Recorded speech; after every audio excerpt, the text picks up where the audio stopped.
Opa! Miló Podcast no ar, Felipe. Chegamos, Evandro Jales. Meu garoto. Mais um dia mais de um bênção. dia, mais uma gravação. É isso. Miló tá maravilhosa. estourando. É, rapaz. Segura a gente, respeitem. Tamo aí, tamo na caminhada forte. É, meu garoto, um abraço aí pra todo mundo. Obrigado pela companhia. Tamo junto. Hoje é resenha, É, meu irmão. Hoje rapaz. é papo bola. Hoje é futebol. E lógico também, hoje é dia de falar sobre fé, sobre Jesus, Isso né? aí. Fica à vontade, eu fico soltinho, né, Felipe? Soltinho, pô. Soltinho. Eu gosto, Não mais tão seguro como eu era antes. Sim, sim. Antes, há uns 3 anos atrás, mas ainda fico solto, me sinto à isso vontade. aí, que Vamos apresentar maravilha. nosso convidado, Vambora. né? Com a gente, Felipe Pedras Souza! Ou Joseph! Joseph. Engraçado a menina interfonando pra cá, né? O senhor Joseph. Eu falei, libera aí o Joseph. Ninguém me conhece como Joseph, mas é o meu nome. E é isso aí, tô muito feliz de poder estar aqui com vocês. Pô, felicidade. Como foi falado anteriormente na oração, a gente teve a oportunidade, né, ano passado de vir, acabou não acontecendo e eu creio que Deus preparou esse momento para que a gente estivesse junto aí, para poder falar um pouco sobre futebol, sobre fé. Amém. E sobre a nossa vida. Eu creio que vai ser um papo muito, muito legal, edificante. Amém, mano. Ó, eu te falar, eu tô felizão. E eu tô muito grato de você estar aqui, irmão, de verdade. Eu falei questão de segurança porque eu trabalhei 8 anos com esporte, né? Então eu consumi esporte igual um louco, assim, todo dia, vendo, lendo. E aí em 2019 eu parei de trabalhar e dei uma enjoada. Falei assim, pô, mano, não quero mais. E parei de consumir total. Tudo, parei de ver tudo. A Botafogo eu continuava assistindo ainda, só que em 2020 ali eu falei, quero mais não. Botafogo rebaixado, né? Um dos piores desempenhos que eu já vi o Botafogo ter. Eu falei, cara, eu tô tão irritado com o meu time que... Não quero nem Não Botafogo. Eu sou, minha vontade era quebrar a televisão, mano. Eu já passei isso com o Vasco. Agora eu tô voltando a ter um pouquinho mais de... Aí eu parei de ver Botafogo também. Mas agora as coisas estão mudando, né? Eu sou o novo rico da rico, parada, tá né, rico. mano? É, rapaz, tá. Então tamo junto, tô ficando rico também. É verdade, é verdade. Não, mas ano passado, né, Botafogo na Série B, eu já comecei a acompanhar, fui em estádio e tal. Enfim, né, torcedor iludido. Então por isso que assim, eu amo futebol, irmão. Bom. Então tô amarradão de você estar aqui Muito e tô bom, grato muito bom. porque não é todo mundo que aceita, sacou? Não é todo mundo que topa. E pô, você de cara topou, obrigado mesmo. Obrigado. Mano, a gente tem muitas perguntas, muito papo. A ideia é que a gente troque ideia. Você pode perguntar qualquer parada que você queira também. Você fica na Turquia até quando, mano? Tem um Já tá um tempinho lá. 2018, não? Não, eu fui pra lá em 2015. Aí eu fiquei 3 anos no Fenerbahçe. Depois saí, fiquei 2 anos na Arábia Saudita. E voltei agora, já tem 2 anos também, novamente. Então no total tem 5 anos de Turquia. Aham. E eu tenho mais 1 ano de contrato. Provavelmente eu devo renovar lá. Tô feliz. A família tá adaptada. Esse ano eu vou passar a ser o capitão da equipe. Essa nova temporada que vai se iniciar. E pra mim é um motivo de alegria, um motivo de honra até. Ter sido escolhido como capitão pra nova temporada. Então eu tô feliz lá e pretendo ficar lá mais um tempinho. Maneiro. Essa participação na Champions deu uma frustrada, mano?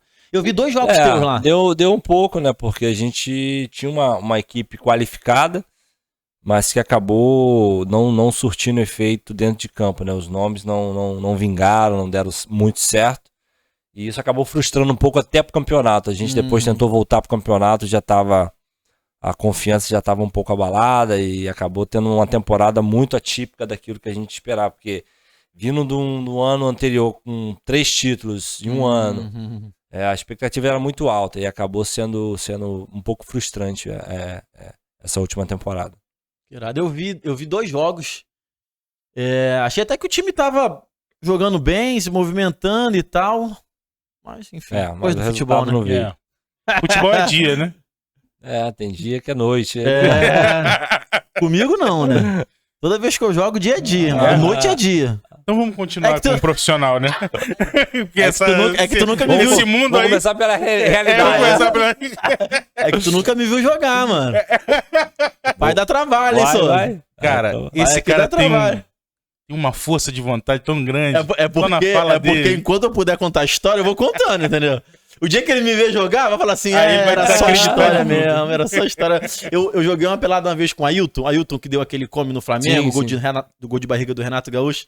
Irmão, eu dei um drible nele, Ah, meu Deus. ele coroão já, bem mais novo do que sou hoje E também. numa pelada, né? Pelada, Pô, total. pelo amor de Mas, Deus. irmão, eu dei um drible no Ailton, né, irmão? Esquece. Aí você E viveu. eu aumento. Toda vez que eu conto a história, eu coloco Você lá triplica. em cima, né, irmão? Coloco lá em cima. Recentemente troquei bola também com o Djalminha. Sim. Craque, mas eu joguei ali do lado dele, dei um passinho, deixei o cara brincar, né? Agora tu vê, cara. Não é Eu vou mole, marcar não. pra tu correr, Djalminha, vai lá. Cara, tem uma curiosidade. Você é cristão protestante e tal. Você falou que tem 5 anos lá de Turquia. E a maioria é muçulmana, de fato. Você tem liberdade religiosa lá, mas você pode cultuar tranquilo? Tem igreja lá? Particularmente, eu, assim, nos 3 primeiros anos, eu achava que tivesse uma restrição, todo mundo falava cuidado. E aí eu fiquei uns 3 anos assim, tinha igreja, a gente não procurava não falar muita coisa. Mas depois, quando eu voltei na minha segunda ida pra lá, agora há 2 anos, cara, na primeira eu vi que não tive problema nenhum, e aí a gente começou a mandar Jesus na lata mesmo. Fazia vídeo, fazia live pregando e com tradução pra Legal. turco e tal. Então, nunca tive problema nenhum, cara. Graças a Deus, se existe, eu desconheço. Então, nunca tive problema nenhum, e a gente sempre que pode, é óbvio que eu não fico o tempo todo falando, mas sempre que a gente pode, se a gente sente no coração, vê a necessidade, Deus fala com a gente fala de Deus, bota na internet, e as pessoas aceitam bem pela trajetória que eu tenho na Turquia, né? Pelo testemunho, pela minha conduta, então a galera aceita muito bem. No pessoal também é de boa? Tipo, não sei se você tem oportunidade de falar de Jesus para um companheiro de time. O pessoal é mais complicado, né? Porque cada Entendi. língua dificulta um pouco, né? Porque quando eu falo, eu falo tudo em português e tem a tradução. E no pessoal é difícil você falar de Deus, de Jesus nesse sentido, mas é questão de estilo de vida. As pessoas passam a notar, É isso. perguntam, né? Por que você não faz isso? Por que você não faz isso? Por que você não bebe? Por que você não sai? E aí a gente tenta, aí eu falo no inglês, eu tento dar uma explicada, uma resumida do porquê. E é muito melhor do que palavras, né? Porque Muito essa melhor. conduta fala muito mais. Chega muito mais longe, né? Com certeza, com certeza. Apesar deles não, como eu falei, eles não entendem muito bem, mas isso aí já me habilita a eu poder até, como eu falei, falar de Jesus com autoridade e propriedade, eles aceitarem muito bem. Igreja lá não tem? Tem. A gente tem uma bola de neve até lá. Tem na Turquia? Na Turquia, Caramba, em Istambul. mano. Istambul. Antes de eu ir embora para a Arábia, a gente tinha uma reunião lá, uma igreja praticamente um pouco maior que isso aqui, essa sala. E a gente já congregava. O cara que era líder tinha ido embora e ele deixou para eu tocar lá. Eu fiquei tocando, a gente tinha reuniões e tal. Quando eu fui embora, eu falei com o Rina que a gente tinha necessidade de ter um pastor lá. E tinha um pastor de São Caetano que ele tinha um desejo muito grande no coração de viver na Turquia, de ser enviado. Deus falou com ele e tal. E aí linkou tudo, demorou um pouco o processo, né? Dele ir, até ele ir, que não é fácil. Mas ele quando foi, aí a igreja já estava meio que desconstruída de novo. Mas ele foi juntando aos poucos. E eu, quando eu voltei, agora eu consegui ajudar ele, porque também pegou uma pandemia e tal. E a gente está começando a reconstruir. Já tem uma galera, alguns turcos que estão indo com frequência. E a gente faz tradução. Então estão se agregando lá. Eu creio que Deus vai continuar usando a vida dele, a minha vida lá para crescer com o reino lá dentro da Turquia. Turco que se converteu lá na igreja? Então, eles, assim, a gente não vai dizer que eles são convertidos, mas eles são frequentes, eles estão indo, estão ouvindo sobre Jesus, e estão lá. Eu creio que Deus, aos poucos, vai se revelando, vai fazendo a obra, porque eu depois que eu comecei a pregar ao vivo, tive inúmeros convites de igrejas turcas, né? Que tem algumas igrejas turcas lá. E aí eu tive convite de ir nessas igrejas e pregar lá pra eles, com tradução, sempre. E, cara, eu vi que, cara, na maioria das vezes, a única forma deles conhecerem Jesus é Deus se revelando a eles, cara. Assim, eles sonhar com Jesus, coisas assim desse tipo, sabe? De ter um impacto mesmo, aquilo que Paulo teve, eles terem na vida deles, de ver Jesus, de falar com Jesus durante o sonho, se revelar a ele, falar é verdade, eu sou o cara. Então eles vão e mexem a cara nisso. Então os que são cristãos lá são cristãos de verdade, sabe? Então a gente tenta sempre trazer essa galera para próximo, junto com esses que já são cristãos, apresentar Jesus para ele, e aos poucos as coisas estão crescendo lá, porque o cristianismo de fato começou lá. As igrejas começaram a ser naquela área, em Éfeso, enfim, Esmirna, e, enfim, é tudo na região da Turquia, Tessalônica, tudo ali. Então, infelizmente, com o tempo, o cristianismo foi deixado de lado, né? Aí começou aquela história do Império Romano dominar aquela área ali de Constantinopla, e ficou muitos anos com o Império Romano ali. Aí colocaram o catolicismo de uma forma muito, muito forte naquela época, e depois disso eles perderam o domínio, porque o próprio, tem um cara lá que chama Maomé, que é o próprio turco, que Mehmet, sei lá o quê, um rei que conseguiu tomar Constantinopla de volta, expulsou os romanos, e eles começaram a dominar novamente, e aí começou a trazer o islamismo de volta, e que impera até hoje. Mas aos poucos o cristianismo está voltando a ter voz ali, ter pessoas que clamam naquela nação. Amém. Que maneiro. Amém. Então, o ambiente pra você lá, porque assim, na minha cabeça, o que passa? Pô, mano, a gente aqui no Brasil tem várias igrejas, total liberdade, e mesmo assim, às vezes a gente dá uma esfriada, tem gente que para de ir, se frustra e tal. Esse ambiente pra você, de talvez você não ter muitas igrejas, de você ter que montar uma igreja, segurar uma igreja, pra você então acabou fortificando a sua fé, né, como cristão, né? Muito. E fortificou muito mais quando eu voltei da Arábia, porque quando eu fui, beleza, a gente já tinha aquele grupo e tal. Quando eu fui pra Arábia e foi 0 igreja, lá na Arábia, porque lá na Arábia é o berço do islamismo. Tudo começou lá. Na cidade onde eu vivi, em Jeddah, a 20 quilômetros é Meca, onde todos os muçulmanos um dia na vida tem que ir lá ficar rodando naquele negócio.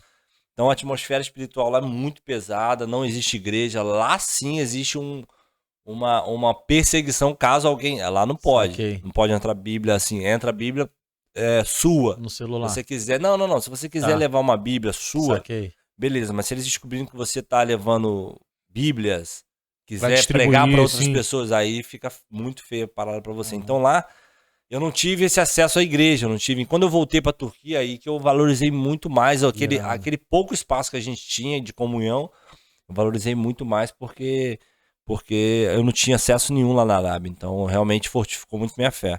E eu creio que aqui, por ter essa vasta opção de igreja, a galera se acomoda muito e acaba desistindo, parando por qualquer coisa. A gente gravou com um rapaz aqui que foi fazer missão no sertão, né? E aí ele falou que, cara, pra ter uma caixa e um instrumento ligado em energia era muito raro, muito raro. Então, às vezes, ele tinha que pegar uma extensão muito longa pra ligar na casa do seu Zé e trazer a extensão, sei lá por quantos metros, pra era conseguir equipamento ruim, fazer um som e tal. Ele ficou 2 anos em missão no sertão.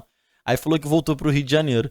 No Rio de Janeiro, ele foi para um culto, o cara na igreja com ar-condicionado tava reclamando da qualidade da caixa de som. da caixa de som. Aí ele falou assim, mano, você não tem noção o quanto essa caixa de som ia fazer a diferença lá no sertão. Então é mais ou menos isso, né? Quando tu vai pra Arábia Saudita, não tem igreja nenhuma, e você volta pra Turquia, o espaço mínimo que você tem, você fala, ai, glória a Deus, aqui eu posso cultuar, né? Foi importante pra gente demais essa ida pra Arábia em vários aspectos, assim, o aspecto familiar de repente não foi tão bom, não passamos profissional não foi tão bom, mas o aspecto de você valorizar aquilo que você tinha e não dava tanto valor foi muito importante para nós.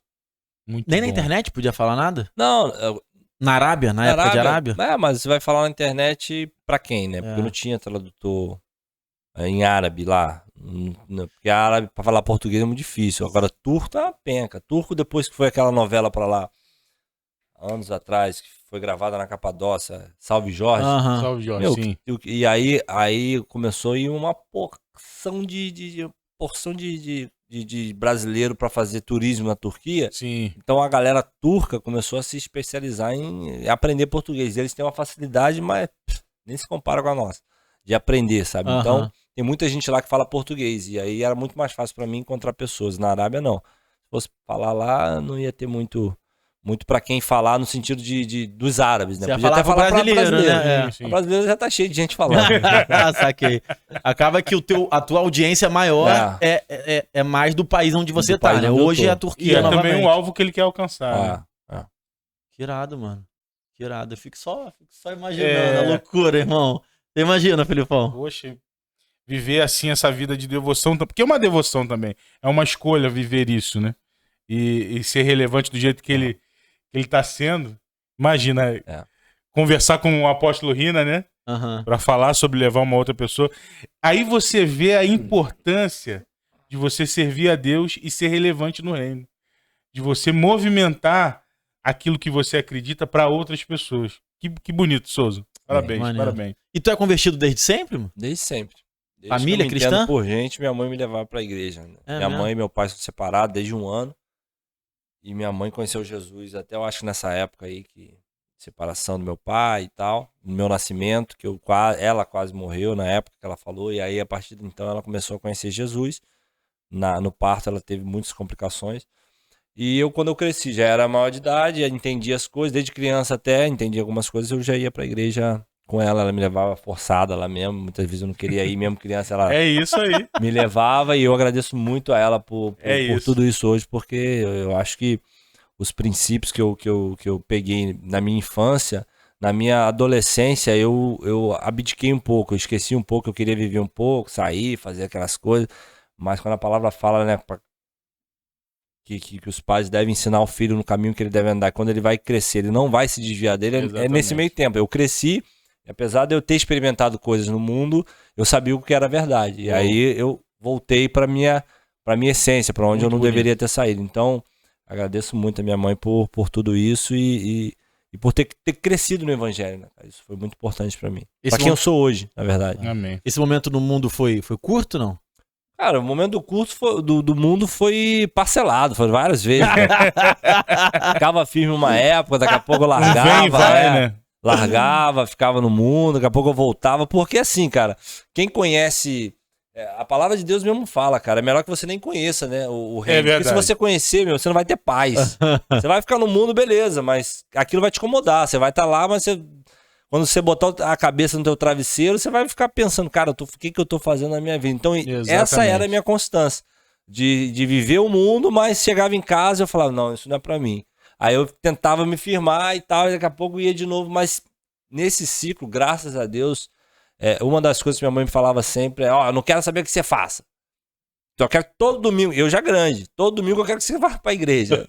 Tá bom, mãe. Eu fazia besteira de sexta. Opa, minha mãe falou que é só domingo, né? Vou que vou. De segunda a sábado, domingo eu tava lá e chorava. Eu aceitei Jesus umas 500 vezes na minha vida, até que chegou um momento em que de fato eu falei, não, isso aí, essa é a vida que eu tenho, esse é o chamado que eu tenho. Deus me chamou mesmo desde de moleque eu fazia reuniões no Vasco e tal. Então, falei, não, agora a partir de agora eu preciso viver aquilo que Deus tinha pra mim e graças a Deus vivo até hoje. Cara, eu vou te falar que se hoje eu sou cristão também, muito do meu alicerce foi enquanto eu também tava desviado e todo domingo eu tava na igreja. Só não foi minha mãe falando, eu só, tipo assim, acho que tinha um temor, né, sei lá. É porque a galera pensa muito que, eu vou pra igreja quando eu estiver firme, né, cara? Quando eu quiser mudar. Não vai mudar nunca, porque Exatamente. a palavra que ela fala, cara, a fé ela vem do quê? Do ouvir. Do ouvir. Então, se você tá ali, por mais que você não esteja firme, mas tá ouvindo, uma hora aquilo vai gerar fé no teu coração, você vai voltar. Mas se você largar e falar, não, vou voltar quando eu tiver... Não vai voltar nunca mais, vai embora e vai de mal a pior, entendeu? E eu saía noite, sábado, então, chegava em casa domingo, 6 da manhã, dormia, acordava cheio de ressaca e ia pro culto. Mas E inúmeras pessoas. E ceia? Tava Normal. eu com um pãozinho, vinha aqui, perdão, Senhor. O choro, a Perdão lágrima. pelos meus pecados. Eu vou parar, vou largar essa vida. Mas cara, mas quando a gente tem um coração assim não quer dizer que você sentia aquele arrependimento momentâneo ali. Exatamente. E você ceava. E eu acho que esse é um erro de muita gente até hoje que não ceia, cara, porque acha que Isso não sou importante falar. digno, eu não sou digno, não posso, eu fiz besteira. Cara, ceia nada mais é que você participar do corpo de Cristo. As pessoas pegam um versículo que que Paulo vai falar pra Isso. você, se você fizer isso, você tá em condenação e toma aquilo pra si, não sei. Então, não, cara, se você... Beleza, você errou. Mas você reconheceu, ceia, você precisa muito mais da ceia do que de você não cear, entendeu? Exatamente. A galera deixa de cear porque, não, eu acho que eu tô vivendo uma coisa errada. Não, cara, mas se você se arrependeu do que você fez, amém. Ah, mas eu tô pensando em fazer de novo. Aí beleza. Aí é contigo. É isso aí. Mas se você se arrependeu ali no momento, faz ceia, porque isso vai te ajudar a permanecer. Você tá participando do corpo, né? Eu não sei se era arrependimento, mas era assim, um sentimento, um pensamento de que eu tinha certeza que aquela não era a vida que Deus tinha pra mim. E não era só no culto não, Souza. Quando eu tava na noite, quando eu saía e tal, mano, eu tinha momentos de lucidez, assim, falei, cara, o que eu tô fazendo aqui? Cara, se você tem noção, eu tinha um cagaço de morrer. É mesmo? Porra, Cara, eu não tava fazendo besteira. Eu falei, cara, se eu morrer agora eu vou pro inferno. E eu ficava... Pra onde que eu vou se eu morrer Pra agora? onde eu cara, vou, meu cara, Deus? eu ficava noiado, eu ficava olhando pra tudo, com medo de Pra tudo. todo mundo. Mano, ficava em paz. escaldadão. Ficava em paz. Sinistra a parada. Mas tu ficou firme quando? Em que momento? Ah, Idade. Quando eu me profissionalizei com o Vasco, né? Eu era noivo de uma outra menina. Aí depois eu não queria mais ficar noivo dela. Aí foi quando eu entrei no Bola do Rio de fato. Que eu ia no Bola com ela às vezes. A gente morava lá na Marechal Rondon. E aí pra vir pra Barra era longe. Eu vinha de vez em quando. Mas vinha. Quando eu me separei dela...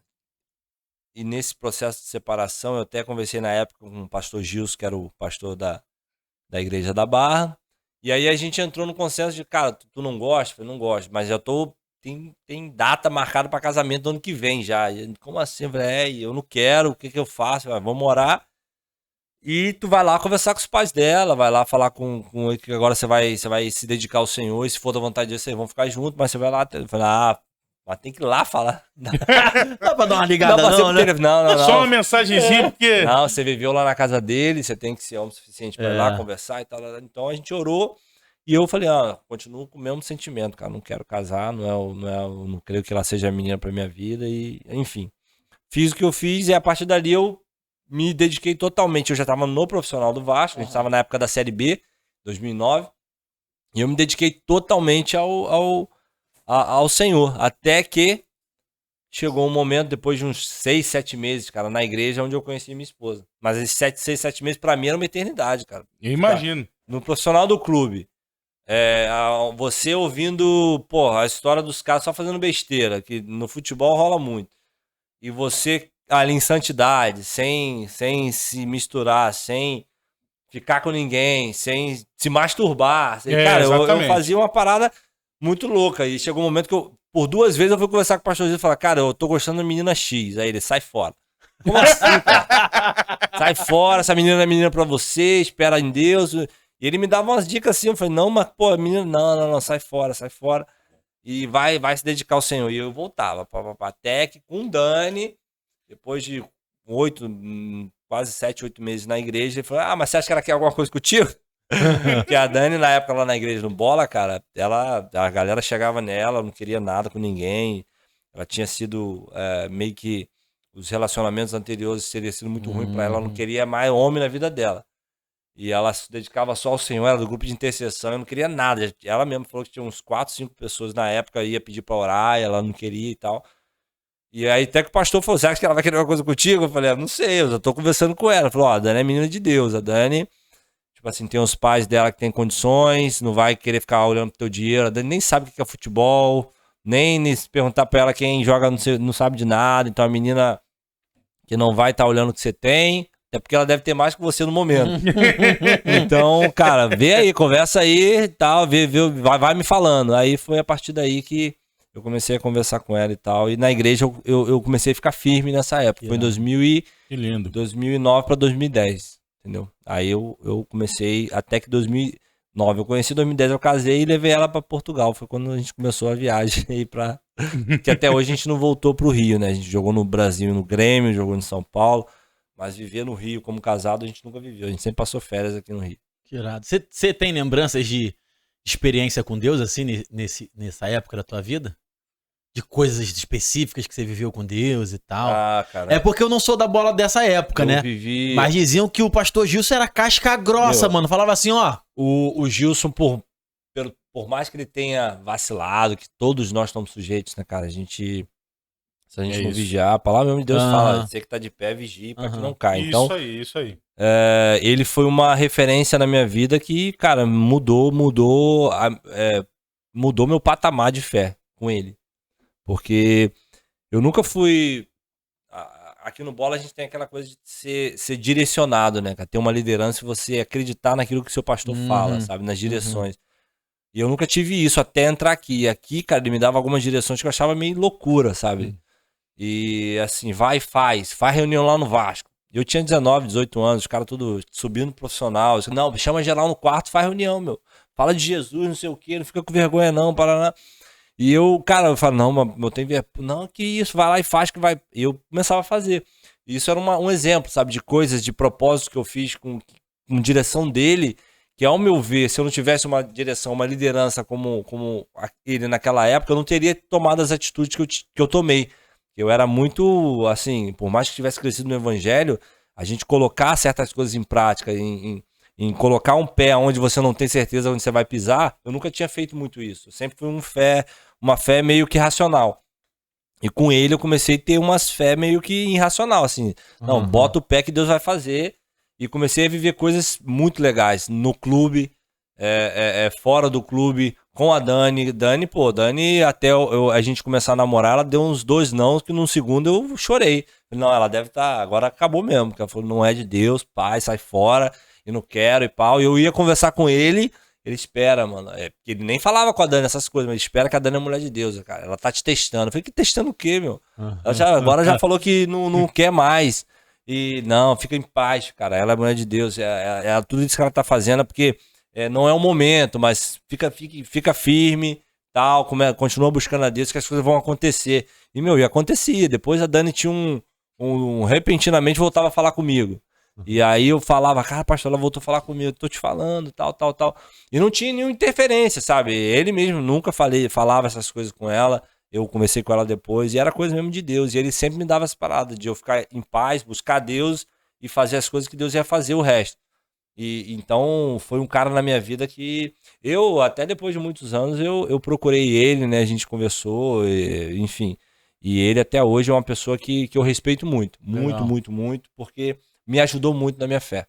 Que legal. Que legal. Que legal. Eu tenho umas experiências, mano, lá. Porque assim, muitas coisas que hoje, Filipão, são comuns em muitas igrejas, a minha primeira experiência foi na bola. Na bola. Por exemplo, no louvor, a luz meio apagada, eu nunca tinha na igreja. A primeira vez que eu fui numa luz apagada foi na bola. Exato.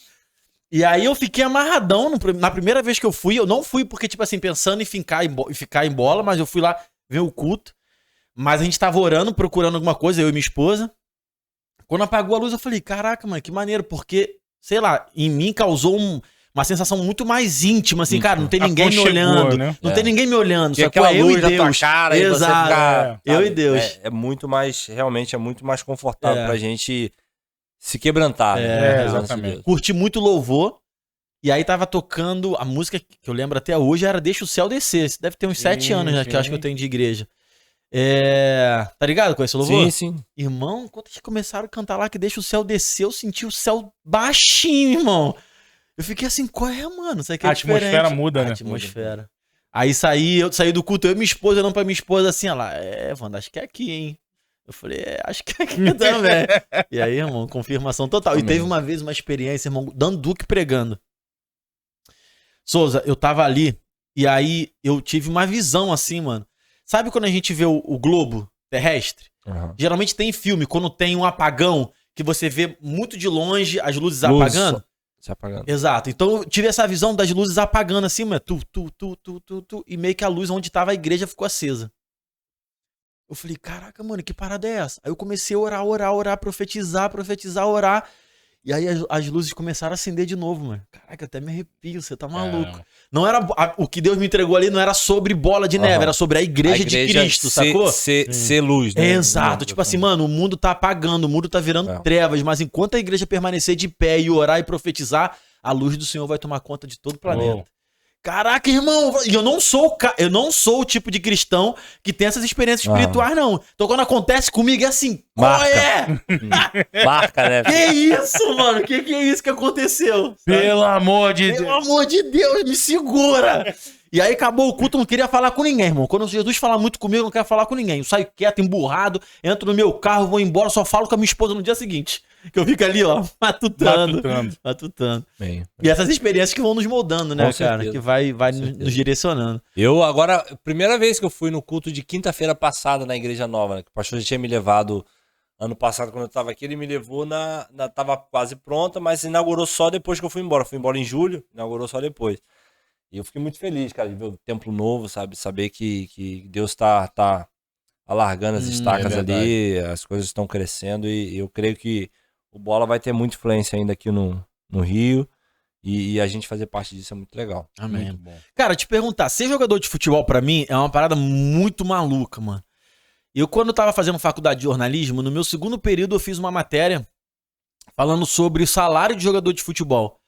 Eu não vou lembrar exatamente com exatidão a porcentagem, mas cerca de 95% dos jogadores ganhavam até 2 salários mínimos. É triste. Então, assim, a grande maioria de jogador profissional no Brasil não ganha muito bem. Irmão, na verdade, ganha muito mal, Muito né? mal. E tem muito jogador de futebol também que, cara, começa a jogar cheio de sonho, aí parece empresário ruim, ou pilantra, 7-1, e muito jogador com muito talento para de jogar e vai trabalhar com outra coisa. O que você viveu na tua época de Vasco, assim, subindo? O quanto a tua fé te ajudou também? Eu particularmente, cara, as pessoas, eu tenho para mim que eu não gosto às vezes de ser um cara extremamente humilde, de falar assim, eu sou muito humilde, mas eu, cara, reconheço muito de que se não fosse Deus na minha vida, eu não teria chegado até aqui. Que eu não vejo alguns momentos. Eu até, caraca, joguei muito hoje eu tô bem, eu tô bem nessa fase e tal. Mas, no geral, eu sei que, cara, todos os jogos, tem vários jogos que acaba o jogo, eu fico, cara, não fui tão bem. Mas aí eu vou ver as notícias, a torcida, e o cara, você foi o melhor. Eu falo, cara, Deus, não tem como. E isso é desde a base. Desde a base eu sempre fui, como eu te falei, fui um moleque que orava, fazia reuniões, apesar dos momentos que eu me desviava, mas eu sempre colocava Deus na minha frente. Foi, eu acho que o combustível, porque eu passei por uns perrengues, cara, na base, assim, eu não era o cara que tinha qualidade demais, não era o cara que, igual o Alex Teixeira, o Coutinho, na base do Vasco eu sempre já jogava de 5 na base, não? Já, Tá. Então, assim, eu nunca fui um cara exacerbado de qualidade, mas sempre fui muito esforçado, muito, muito, muito, e assim, juntamente com a minha fé, foi o que me trouxe até aqui hoje, muito trabalho, muito esforço, muito reconhecimento de quem eu sou, que eu não sou melhor, que eu não sou melhor que o outro. Eu sempre tentei trabalhar mais, sabe? Para que isso fizesse algum sentido e me desse confiança para continuar. Então eu sempre trabalhei muito e coloquei Deus acima de tudo. E aí eu vi muitas pessoas com muito mais qualidade que eu, e até hoje eu vejo, ficando pelo meio do caminho, porque não tem a mesma fé que eu tive e também não trabalhava. Tenho amigos hoje, cara, que são meus irmãos, tipo o Edu, que tá comigo. Um exemplo, eu tô em casa, eles vão lá pra casa, Edu e Éder vão lá pra casa orar comigo. Anteontem, ficamos quase 4 horas falando de Deus lá no quarto e orando. E são pessoas que jogaram comigo e não deram certo. E aí o que eu falo pra eles hoje, cara? Eu falo, cara, tipo assim, vocês tinham mais qualidade, sabe? Vocês mais... por que eu falo isso pra eles? Fala, cara, não sei, que eles falam isso pra mim, cara, eu acho que da forma que eu vejo você vivendo a sua casa, como sua casa tá sempre cheia de família, tua esposa, família tua, teus amigos, você convida, e você ajuda fulano, beltrano, ciclano, não sei se eu teria esse coração não, mano, não sei se eu conseguiria viver isso. É o que eu falo pra ele, ó, a diferença tá aí. A diferença tá aí, porque Deus já via, eu não sabia, Sim, mas Deus já viu o futuro. E Deus não vai nos entregar nada que vai nos desviar do propósito que Ele tem pra gente. Ele não vai te entregar uma fama, um dinheiro, algo que ele saberia que hoje, de repente, você não estaria aqui no quarto orando comigo, firme com Deus. Sim. Passando os perrengues que você passa na tua vida financeira, de trabalho, mas firme. Mas com Cristo. Mas firme. Real. E isso é o que importa pra ele. Mas ele já me via. Já via que eu, mesmo com a condição financeira que eu tenho, mesmo com a influência que eu tenho, hoje a gente estaria aqui firme, orando, nós três orando aqui e buscando a presença de Deus, porque para ele o que vale é isso. Então, é o que eu falo pra galera. Às vezes não é a questão de repente o cara é até cristão. Buscou, orou, fez a base toda, mas Deus vê lá na frente, cara. Deus vê o que você pode se tornar e ele só vai te dar aquilo que você precisa, aquilo que ele precisa na terra, na verdade, né? Foi o que eu falei ontem antes de cantar o parabéns lá pros filhos, que a gente fez uma festa das crianças. E na hora do parabéns eu falei sobre aquela coisa toda da nossa família toda, minha, da Dani, amigos, todo mundo que estavam lá, tava na expectativa de ter uma menininha, né? Porque a gente já tinha 3 homens. E Deus falou muito comigo em algo que eu ouvi. Logo depois de eu fiquei sabendo da gravidez, eu ouvi uma palavra que eu ouvi algo que diz assim, cara, Deus não vai te dar o que você quer. Ele vai te dar o que ele precisa na terra, né, cara? E eu creio que se ele deu mais um homem, cara, porque ele precisa de mais um homem aqui na terra, que o futuro filho vai vir pra fazer uma diferença, e foi o que eu falei ontem. Então, eu creio muito que Deus faz as coisas aqui na terra, se move, e a gente que entende isso, a gente tá na frente, tá um passo na frente. A gente que entende que a terra vai se mover da forma que Deus quer. Amém. E se a gente conseguir se enquadrar nisso, cara, a gente vai viver experiência, uma vida totalmente diferente aqui daqueles que não entendem, entendeu? E eu acho que no futebol, o diferencial na minha vida foi essa, de entender o que Deus queria pra minha vida. Desde o início, como eu falei, eu fazia reunião.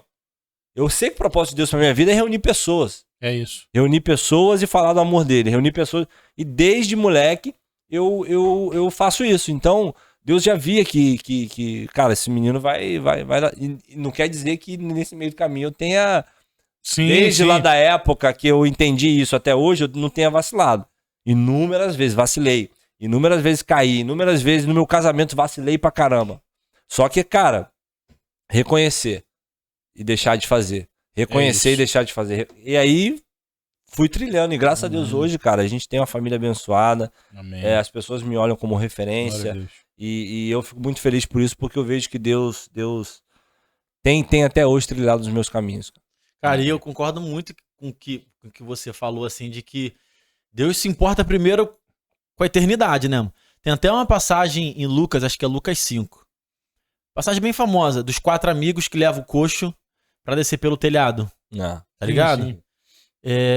Eu não sei se eu falei isso gravando. Falei isso gravando aqui outro dia? Falou em Foi outro gravando? Ali primeiro Deus perdoa, né, cara? Antes de Mano, curar. esquece, qual é, Souza? O coxo desce, o cara é coxo. Jesus fala assim, ó, seus pecados são perdoados.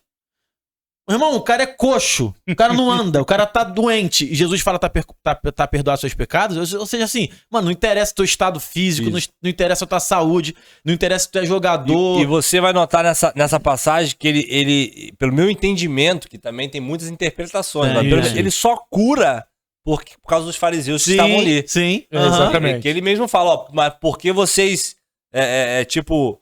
Para que vocês entendam que eu sou filho do homem, eu também vou curar ele, para que vocês vejam que eu sou o filho do homem. Eu faço a diferença. Então, mas a prioridade, como você falou, cara, é total. Eu tô preparando uma palavra, porque minha mãe me chamou para pregar lá pros jovens lá da minha cidade, que tem um congresso lá e parará. E tá muito em cima disso, cara, que a gente tá vivendo uma geração de pessoas que tá se importam muito com o que é natural, sabe? Que se importa muito com o que há de comer, de beber, o que é de vestir. E a gente esqueceu total, cara, a questão da gente ajuntar tesouros no céu, sabe?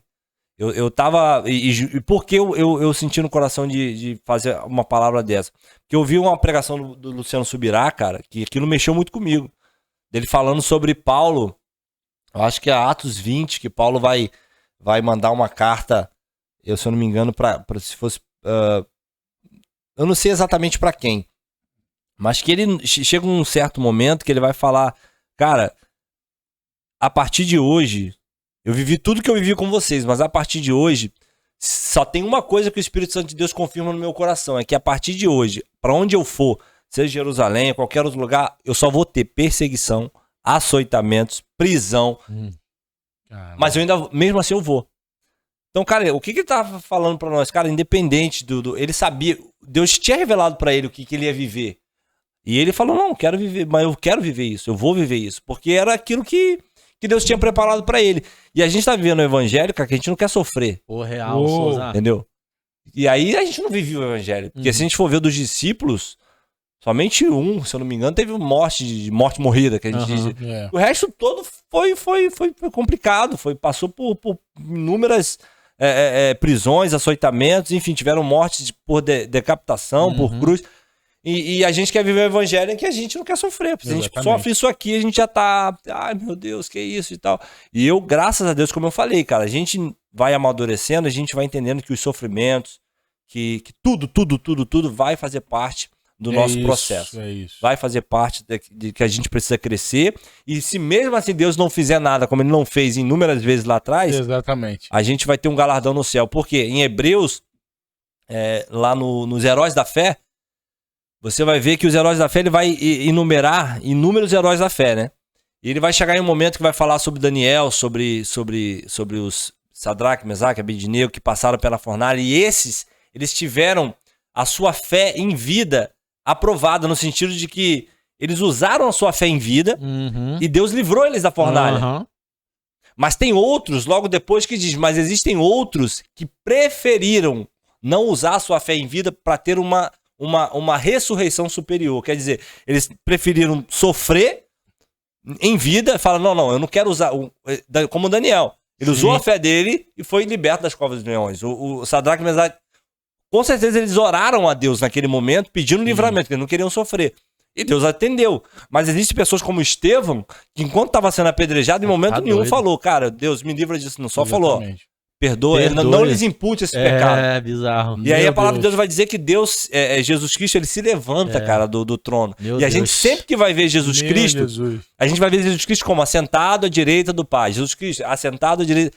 E aí a palavra de Deus fala que ele se levanta do trono para receber Estevão. Então, e você vê a loucura que de um cara que se decide morrer sem querer nada. Por quê? Porque ele entende que ele vai ter um galardão maior do que todos os outros. E isso é fato. A Bíblia diz que aquele que não usar sua fé em vida, que aquele que preferir morrer por amor de Cristo e não querer nada em troca, esses no céu terão um galardão, uma ressurreição superior aos demais. Não que nós não vamos ter. Sim. Nós teremos, mas não será igual a desses caras. Não será igual a desses caras. Eu entendo isso, e assim, pra nós é muito difícil entender. Eu até conversando com minha mãe, ela falou, filho, vou te falar, que seja limpando o céu, eu quero entrar. Varrer lá o chão, tá bom. Se é pra me chegar lá e fazer alguma coisa. Mas, cara, você vê a loucura da vida desses caras? Exatamente. A gente conseguisse entrar no nível, sabe, de entender, cara, minha vida não importa mais, eu não quero saber do que eu vivo. Eu vou trabalhar, beleza, eu vou trabalhar pra cuidar dos meus filhos, dar uma vida melhor pros meus filhos, beleza. Mas se eu entender que, cara, o sofrimento é necessário e faz parte de que no futuro eu possa ter um galardão maior no céu, porque a gente briga muito por algo que é efímero diante daquilo que é a eternidade, cara. A gente tá vivendo uma vida aqui, e essa geração, como eu falei, eu vou preparar uma palavra em cima disso, porque a gente quer brigar muito pelo que é terreno, pelo que passa. A gente tá o tempo todo buscando, sendo que na palavra de Deus, olha o que Jesus fala, buscar primeiro o reino dos céus e a sua justiça, né? A gente está buscando ao contrário. O que vai ser acrescentado é o que a gente está buscando. Que ele diz, as demais coisas serão acrescentadas. E a gente está buscando o que vai ser acrescentado. E aí entendendo que o sofrimento é necessário. E você acha que consegue, se acontecer, viver isso na plenitude, que a tua vida não importa mais? Porque eu ainda não. Sinceramente, não. Eu ainda não. Mas é o que eu tô te falando. Eu fico... Mas nem por isso a gente deve deixar de pregar isso. Exatamente. Ou de repente, quando chegar o momento, talvez a gente até viva, até faça. Eu acho que não. Então, exato. Mas, e aí? Quando a gente passar, eu não sei. Porque quando a gente passar por isso e de repente eu lembrar dessa palavra, pode ser que... Pode ser. Eu acho que eu não tenho a fé ainda suficiente pra mas a gente nunca sabe até estar diante, né? É verdade. É porque eu fico pensando, mano, que eu tenho alguns problemas emocionais e tal que eu tenho que administrar, né? E, mano, às vezes eu entro numa crise tão sinistra por coisa tão idiota, sacou? Tão idiota que eu falo, mano, imagina se os cristãos estivessem sendo perseguidos, mano. Tipo assim, eu tô deprimidão porque, sei lá, porque não tô ganhando dinheiro que eu ainda queria ganhar. Ou porque eu não tô com um carro que eu ainda quero ter. Ou porque, sei lá, ainda não tenho o filho que eu sonhei ter. Sabe, mano? Por isso que é importante a gente pregar essa mensagem. E você tá reparando que são só coisas que eu tô falando, só de ter, né? Porque quando a gente prega essa mensagem, cara, pessoas como você tá falando e você tá se sentindo, fala, cara, Ele tá falando de pessoas que morreram pelo evangelho. Aham. E eu tô me importando. Aham. Não que elas vão decidir morrer também, Não, mas não é que elas isso. vão E deixar nem- de se importar com coisas Isso pequenas, aí, entendeu? exatamente. E Exato. começar a valorizar e entender que essas coisas pequenas que elas estão passando, tem pessoas lá do outro lado do mundo que, pô, estão morrendo. Porque existem ainda, né? Existe. Existem, A gente tá falando isso Existe. porque a gente tem que pregar, porque ainda existem pessoas vivendo e morrendo por amor ao evangelho ó, na África mesmo, eu vi um tempo atrás uma menina que foi queimada viva, sabe? Porque vivia no meio dos muçulmanos e foi falar contra Maomé e os caras queimaram ela viva. E uma menina dessa que, pô, vive o evangelho de Cristo lá, cara, eu não tenho dúvidas que Deus vai receber ela de uma forma diferente do que aqueles que a gente... como é que é o mimimi da fé que a gente vive aqui, que não pode passar por nada, que Deus não tá no controle, Deus não é. Isso aí é um evangelho que infelizmente está sendo pregado, mas que não é o verdadeiro, cara. Sabe? E a gente tem que lutar muito por esse verdadeiro evangelho, trazer de volta essa essência de que, cara, o padecer é necessário, sabe? É necessário. A gente, o nosso caráter é moldado. É isso. A gente cresce, a gente evolui. Se eu não tivesse passado pelos perrengues, ou se eu tivesse tudo aquilo que eu pedi para Deus hoje, eu não estaria do jeito que eu tô. Você, ninguém estaria. Então é necessário a gente passar mesmo pelos perrengues pra gente possa amadurecer, crescer, evoluir, sabe? Deus faz umas paradas, Souza, assim. Eu sei que a gente tem origem, se é de São Gonçalo, a gente tem origens parecidas, sacou?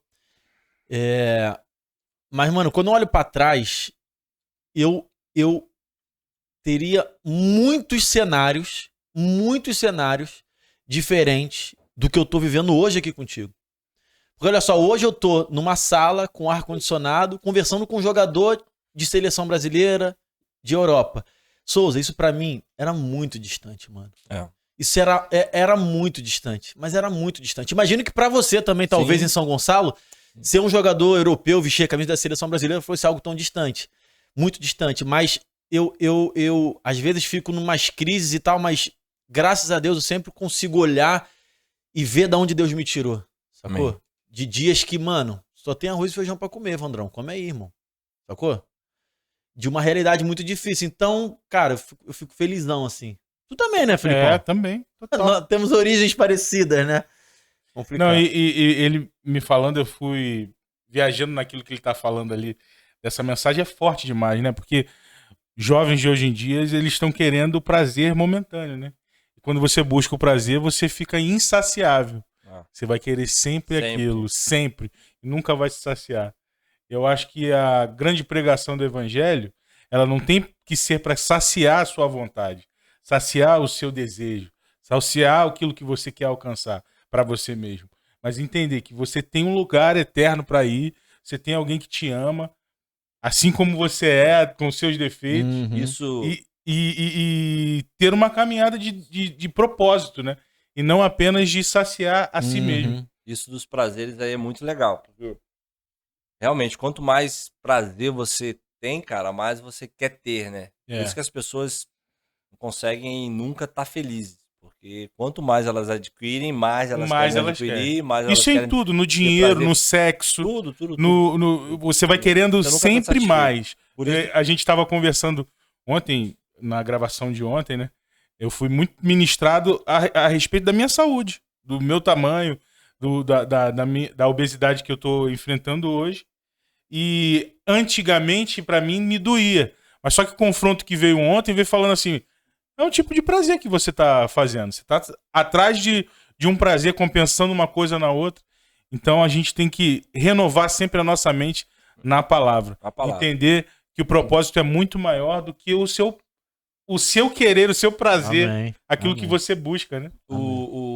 Se eu não me engano, é no capítulo 1 de Salmos, né? Que tem aquela passagem conhecida, bem-aventurado, é isso mesmo. Deixa eu ver. Salmos 1, que diz, bem-aventurado aquele que não anda no caminho dos ímpios, no caminho dos ímpios, pecadores, e não se detém na roda dos escarnecedores. Aí o que ele fala, antes tem a sua... É Salmos 1 mesmo. O seu prazer. Antes tem o seu prazer na lei do Senhor. Na lei do Senhor. Então, o legal do prazer, assim, cara, quando você tem o prazer no mundo, ele é insaciável. Mas se você tiver o prazer na lei, também é igual. É isso Você aí. nunca vai querer parar de ter esse prazer na lei do Senhor. Exatamente. Você vai buscar, vai buscar, vai buscar, vai buscar, vai buscar. E aí você Isso vai vai ter um te saciar. sentido, né? Isso vai te saciar, de uma certa forma. Mas você vai sempre querer mais, cara. Você tá sempre querendo buscar. E é algo que o ser humano, se ele quiser buscar mais, vai ter sempre na fonte, né, cara? Isso, Vai ter a sempre. fonte inesgotável. Então, E acho legal. que talvez também a questão do propósito que dá a viver com Cristo é diferente também, né? Uma das crises que eu tenho quando eu fico mal é a questão de propósito, né, Souza? Então, levando pra minha área, ou talvez até pra sua mesmo de jogador. Imagina, irmão, o cara sonha em ser jogador de futebol e, sei lá, ganhar título. Aí o cara, eu sonho em ganhar um brasileiro. Aí ganha um brasileiro. Beleza, aí acabou a vida, mano? Não, meu sonho agora é ganhar a Champions. Ganhou a Champions. Pô, e aí, acabou a vida agora? Não, meu sonho é ganhar a Copa do Mundo. Ganhou a Copa do Mundo. E agora, mano? Então, assim, sempre tem alguma coisa a mais pra Um obstáculo conquistar. a mais pra Ou vencer. obstáculo, ou uma conquista, né? E o propósito que vem do céu é um propósito além de conquista, né? Assim, cara, o meu propósito é levar o máximo de pessoas que tem ao meu lado pra eternidade Exatamente. comigo. Isso Então, nunca acaba. nunca né? acaba. É. E não quer dizer que você não busque seus propósitos. Sim, sim. É sim. entender que o seu propósito tem uma razão, Tem uma razão. que tem um início, E é meio menor. e fim. Deve ser menor do que o propósito que Deus tem. Exatamente. Legal. Muito bom. Você tem mais tempo de Europa do que Brasil jogando? Ai, Mais ou menos, acho que né? tem. Jogando Não, profissionalmente, profissionalmente tem. no caso. É, né? Eu fiquei 1 ano e meio no Porto. 2 anos na Arábia. 3,5. Mais 5 na Turquia. 8,5. Tem Tem. mais tempo. Tem. Você E aqui no subiu Brasil, em 2000 e... subi em 2009. 8. Foi no rebaixamento, né? É, na campanha ali do Vasco. rebaixamento, mas eu machuquei, não consegui jogar o final, mas aqui no Vasco eu joguei 2008, 9 e depois fui pro Porto. Aí depois voltei pro Grêmio 12, 13 e depois fui pro São Paulo 14 e 15 até o meio. Fiquei 8 anos lá, aqui 5,5 por aí. Imagino que tenha mudado bastante do teu último clube no Brasil, que foi São Paulo. São Paulo. Mas tem muito jogador cristão, mano. Assim, você tem liberdade no meio dos clubes brasileiros de falar o evangelho? A galera Tem. procura ouvir falar de Jesus e tal? Tem muito jogador cristão, só que assim, como é que eu posso dizer? É um cristianismo, cara, que... Por que eu falo isso? Porque eu vivi muito isso. O cristianismo mediante a sua necessidade. Saquei. Sim. Eu sou cristão porque eu preciso de, cara, ir bem no meu clube. Saquei. Uou. Quando eu tô bem com Deus, pô, beleza, as coisas estão funcionando. tudo bem. Se as coisas no clube não estão muito bem, aí, um exemplo, eu vejo muito isso. Eu tô bem com Deus, beleza. Daqui a pouco as coisas melhoram no clube, aí eu dou uma relaxada. Aí já não tô mais tão bem com Deus, as coisas pioram no clube, todo mundo xingando, aí eu tento me firmar de novo. E aí o perigo disso é que nesse meio tempo, cara, você tá na mão de Satanás. Você tá na barganha, né? Você tá na mão, eu fico firme um tempo, daqui a pouco, pô, as coisas melhoram, eu volto a fazer o que eu fazia antes. E aí é um cristianismo que você não tá, aquilo que eu falei, buscando ele pelo que ele é, não tá querendo salvar vidas, você tá se portando com você. É um cristianismo, como eu falei, pregado hoje em dia, egoísta. A gente olha só pra gente. Eu vou buscar Deus porque eu preciso ganhar um jogo, porque eu preciso estar bem, porque as pessoas precisam falar bem de mim, mas não é um evangelho onde eu quero buscar pra que, cara, aquele amigo que tá do meu lado lá, ele tá vivendo a vida errada diante de Deus, tá traindo mulher, tá fazendo não sei o quê, e eu preciso alcançar a vida dele, eu preciso que pelo menos a minha vida incomode ele de alguma forma. Aí não tem como você ficar fraco, meu. Porque você tá sempre ali tendo que dar um testemunho da sua vida pra ele, e isso vai te fortificar. Então eu acho que o evangelho hoje, nos clubes, na galera, é muito superficial. Saquei. Eu conto a dedos atletas que, cara, você tem um pensamento parecido com o meu, assim, de que não, cara, o reino é o reino, acabou, quero cumprir com o meu propósito, quero salvar a vida, quero fazer a diferença. São poucos. A maioria tá no cristianismo mais por... Hoje virou moda. Se você é um jogador cristão, as pessoas te respeitam mais assim. Pô, ele é cristão. Mas só que todo mundo hoje em dia já viu seus frutos. Não tem como mais você mentir muito tempo, né? Mas a galera hoje em dia antigamente era motivo de repente escândalo. Mas hoje em dia, pra ser cristão, pô, então você é um cara que não faz isso, não faz... Te respeitam, sabe? E a galera tem muito isso. Sou cristão, mas não vai na igreja, não tem uma intimidade com Deus, não ora, não busca. Mas fala que é cristão. Então acho que sei lá, dos jogadores que tem aí, por hoje em dia, de uns 100%, uns, sei lá, uns 10% só que estão ali Caraca, fazendo a mano. parada, o resto diz que é, mas infelizmente na tua vida privada, né, cara, não, É isso. não fazem conforme passam, entendeu? Caraca, que sinistro. Forte, Quantidade grande, né? Muito, muito, É. muito. Eu falo porque eu vivo, sabe? Aham, Eu vivo, aham. eu É vejo, eu vi. Eu, nesse meio tempo de clube, um exemplo, no São Paulo, eu vendo, cara, os caras tudo fazendo besteira. Mas besteira grossa. Pesada. Chegou um momento, cara, da minha vida que eu não buscava mais a Deus no meu lar. Não buscava mais a Deus, o jogo em cima de jogo, concentração, não ia pra igreja. Comecei a ficar fraco, comecei a dar ouvido àquilo que as pessoas falavam. Eles nem falavam pra mim, porque eu não me misturava. Mas aquilo começou a gerar no meu coração um desejo de fazer igual, sabe? Um desejo de querer fazer igual. E, cara, isso é muito perigoso, porque eu não tava lá no meio. Eu não tava vivendo com os caras conversando, falando sobre, mas as palavras deles começaram a falar mais alto, porque eu já não ouvia mais a palavra de Deus da forma que eu via antes. Aí Então, aquilo passava a começar a ser normal, né? quando a palavra dos homens começa a falar mais alto e você não busca a palavra de Deus, Uou. aí você começa a dar ouvido, e isso é perigoso, porque daí pro abismo é um total. passo, entendeu? Então eu falo porque eu também vivi isso e eu vejo uma opção de amigo, porque a gente vai passar dia mal, cara, não tem como. Na nossa vida vai ter dias ruins, vai ter Isso dias aí. de negativa, de as Isso, coisas vão é dar isso. errado, de que a gente vai estar triste, que a gente vai decepcionar. E se você não tiver sua fé firmada em Deus, cara, você, por ter ouvido uma opção de coisa falando, você vai lá dar uma experimentada, sabe? E é aí que mora o perigo, porque tem muita gente que não consegue mais voltar.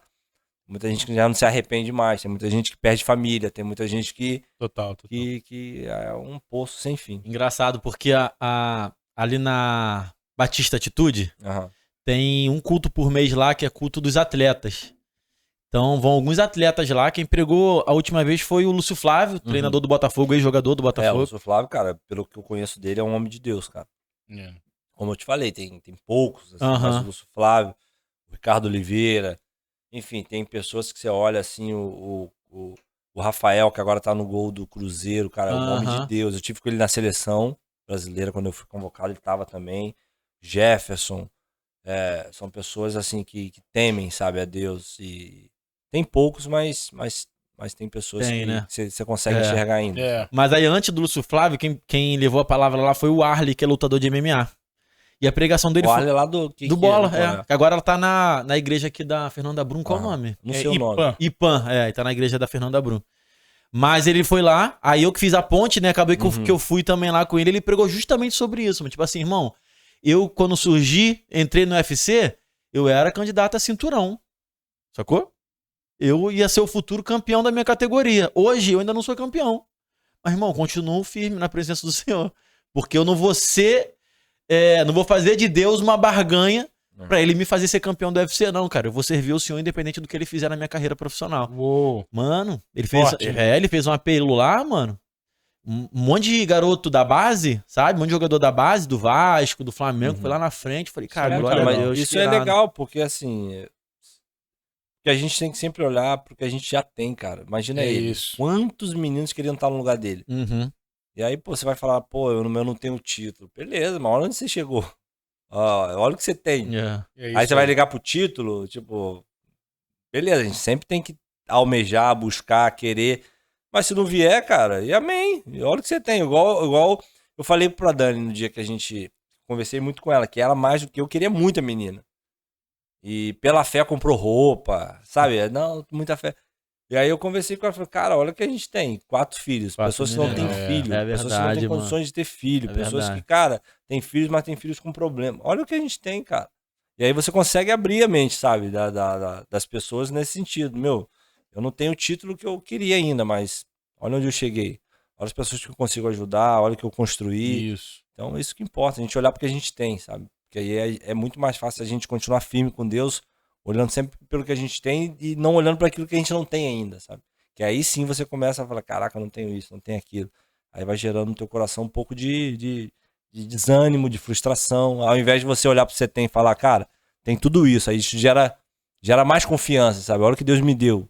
A palavra mesmo fala, né? Olhar para aquilo que nos traz esperança, não ficar olhando para aquilo que a gente não tem. É isso. Isso vai te fazer mal. E é engraçado como, assim, as coisas se repetem, né? Por exemplo, a questão da superficialidade do evangelho Mano, eu acho que não é só no futebol. Tipo assim, isso tá num grande número de cristãos no nosso país, Cara, né? eu por estar no futebol, eu sempre, na época de moleque, ia pros Canta São Gonçalo, Canta Rio, Canta não sei o quê. Eu tava lá, Aham. sempre gostei muito de... E eu, quando eu virei profissional, eu fiz questão de conhecer uma opção de pessoas, cara, ligado à música, né? Sim, sim, Aí no final das imagino. contas, não Já teria ter imagino. conhecido. Pô, por muitos deles eu falei, cara, que decepção. Mas é aquilo, tamo aí firme. Independente do que eles fazem, do que- isso, pô. vão pagar a conta deles um dia, vai ter lá. Mas é o que eu tô te falando, conheci muita gente que, cara, no mundo gospel, contando, que fala, cara, o que esse cara tá fazendo da vida? Exatamente. E aí a gente fica triste por quê, cara? Porque É muita isso. gente que vai junto. É E isso. quando o escândalo vem, Leva como exemplo. vai, cai.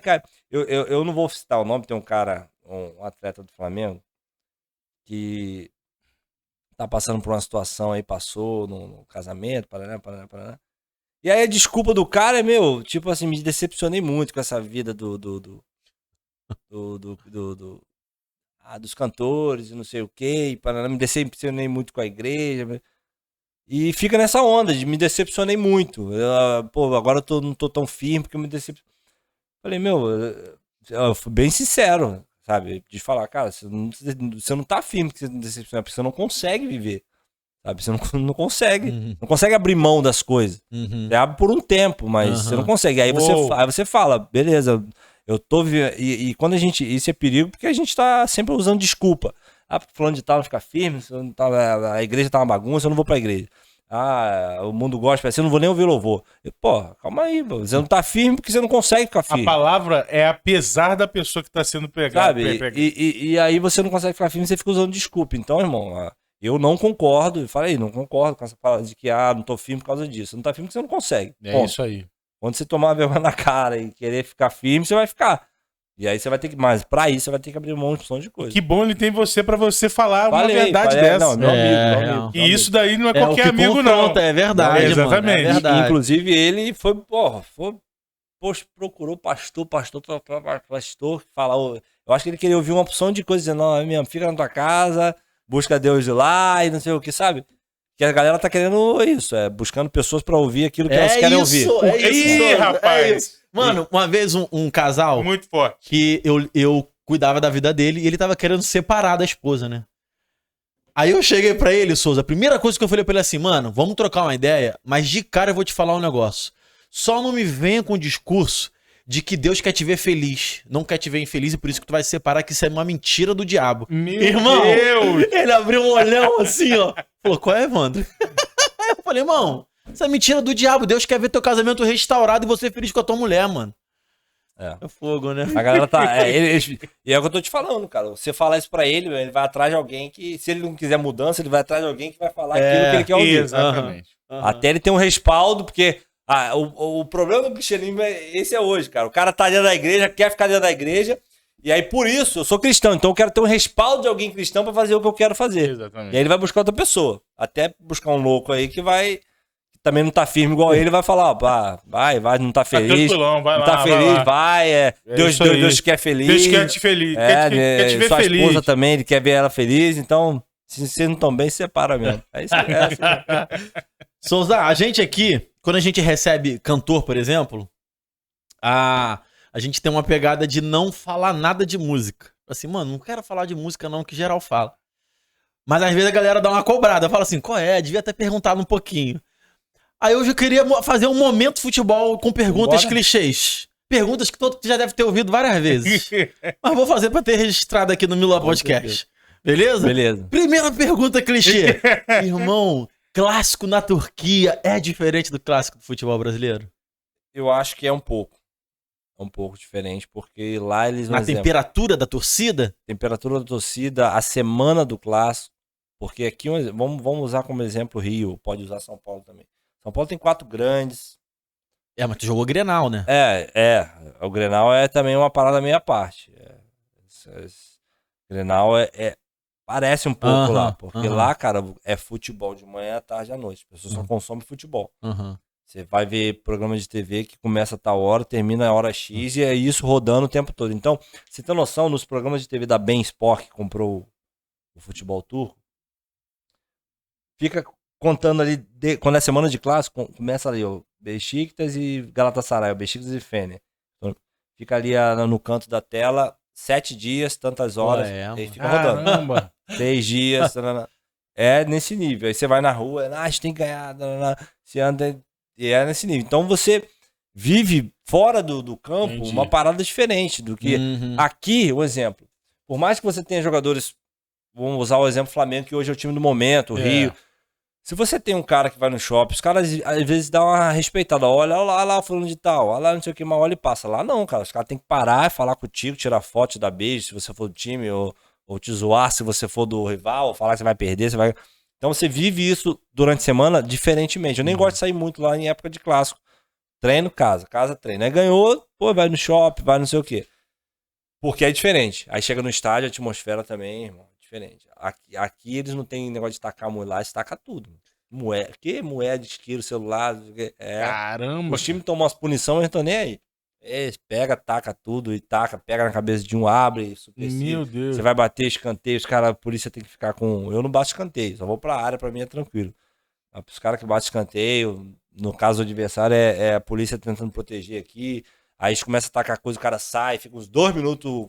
A gente que é capitão do time, igual no último jogo, eu fui capitão contra o Fener no clássico, na nossa casa. E eu tive que pedir, pô, umas 5, 6 vezes. Ia na torcida, por favor, porque o jogo não começa. O jogador do outro clube também faz uma cera, não vou bater, e fica nesse negócio. Aí você vai ter que ir lá conversar, pedir pra torcida, por favor, para de tacar, não sei o quê. E aí quando o cara vai cruzar de novo, os caras começam. E aí eu acho diferente. Só que assim, graças a Deus lá não tem a questão que tem aqui de briga de torcida do lado de fora do estádio. Se tu perder, os caras não vão te quebrar teu carro. Não vai sair na rua porque os caras enchem o saco pra falar. Mas fisicamente ninguém vai te agredir, ninguém vai agredir tua família e você tá livre disso. Graças a Deus. Né? Amém. Tu tem gol em clássico não, lá na Turquia? Pô, cara, é o que eu tô te falando. Deus me honra muito, cara. Porque assim, eu sou volante. Tu é o primeiro, né? O cincão, Primeiro né? volante. Aí, por exemplo, na época que tava no Fener, eu fiz gol contra o Gala, na casa do Gala. E lá, Fener e Gala é muito grande. Aí eu fiz gol contra o Gala na casa do Gala. Tinha quase 60 mil torcedores. Lá a gente fala 90, foi 90 mais 1, né? Tipo, 90 é o minuto nos acréscimos. 3 minutos de acréscimo. Quando tinha 1 minuto de acréscimo, eu fiz um gol, acabou o jogo 1-0. Pô, o torcedor do Fener enlouqueceu comigo da partida ali. Eu comecei a ter outro patamar na equipe, porque quando faz gol em clássico lá tem... Aí eu fiz gol contra o Trabzon, que é um clássico lá também, na época do Fener. Fiz inúmeras partidas contra o Beşiktaş que eu tô hoje. Os caras do Beşiktaş me odiavam, mas me odiavam muito, porque quando eu jogava contra o Beşiktaş tinha uma equipe muito boa. Tinha jogadores, por exemplo, o Quaresma. Ele fazia muita diferença no Beşiktaş. Eu brigava muito com ele durante o jogo, consegui expulsar ele 2, porque ele sempre foi muito esquentado da cabeça. Aquele chutinho dele de trivela nojento, fez um golaço na gente, né, contra. E ele eu conseguia tirar ele do sério. Ele é português, falava português. Então eu já expulsei ele 2 vezes em clássico. A torcida dos caras me odiavam com força mesmo. Aí, quando eu fui pro Beşiktaş, primeiro clássico contra o Galatasaray em casa, eu fiz um gol na época da pandemia, ganhamos de 1-0, gol meu. Depois, Başakşehir, já pro final do campeonato, a gente precisando vencer para ganhar o título. Başakşehir é um clássico agora lá também, porque já foi campeão e é de Istambul. E final do jogo, 2-2, 84 minutos eu pum, gol. Ia pra área, fazia gol. Aí, final da Copa da Turquia, contra o Antalya, gol. E aí é só gols assim. Pontuais e momentos decisivos esse ano, que pra mim foi a maior experiência, porque eu já tava no Beşiktaş. Fui jogar o clássico contra o Fener, a primeira vez que eu joguei o clássico na casa do Fener com torcida, porque o primeiro ano que eu cheguei lá, tava na pandemia, então eu joguei pelo Beşiktaş, a galera enche o saco no Instagram, me xingava do Fener, nunca mais pisa aqui, a gente odeia agora, e beleza. Quando eu fui jogar lá também, problema nenhum, sem torcida. Aí esse ano eu fui jogar a primeira vez com torcida. Lá o estádio cheio, 47 mil. Caramba! Aí, irmão, cheguei no campo, já vai, xingando meu nome, porque eu perguntava pro tradutor o que eles estão falando, não sei o que, os caras, tão te xingando mesmo. Estão falando Souza, você é demais. E aí eu falei, beleza e tal, aí começou o clássico, né? Eu pegava na bola, a vai era muito, porque eles vaiam quando o time adversário tá com a bola. Quando eu pegava na bola, a vai era mais alto. E eu, beleza, daqui a pouco, 1x0 gol do Ozil, de pênalti. Ele tava lá no Fenerbahçe.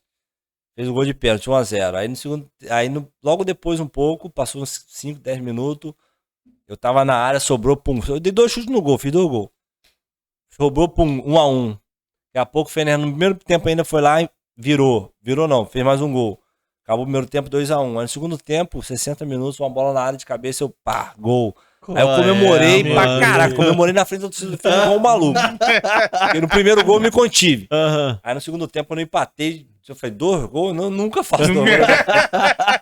Aí comemorei na frente da torcida dos caras, meu irmão, os caras me tacando tudo, me xingando. Depois disso ali, aí, hoje em dia, tomaram um ódio, uma raiva de mim. O presidente que me amava também lá, me odeia agora. Tive com ele no casamento, o tradutor do Fener ainda é meu amigo. Ele me chamou pro casamento dele, eu fui, né?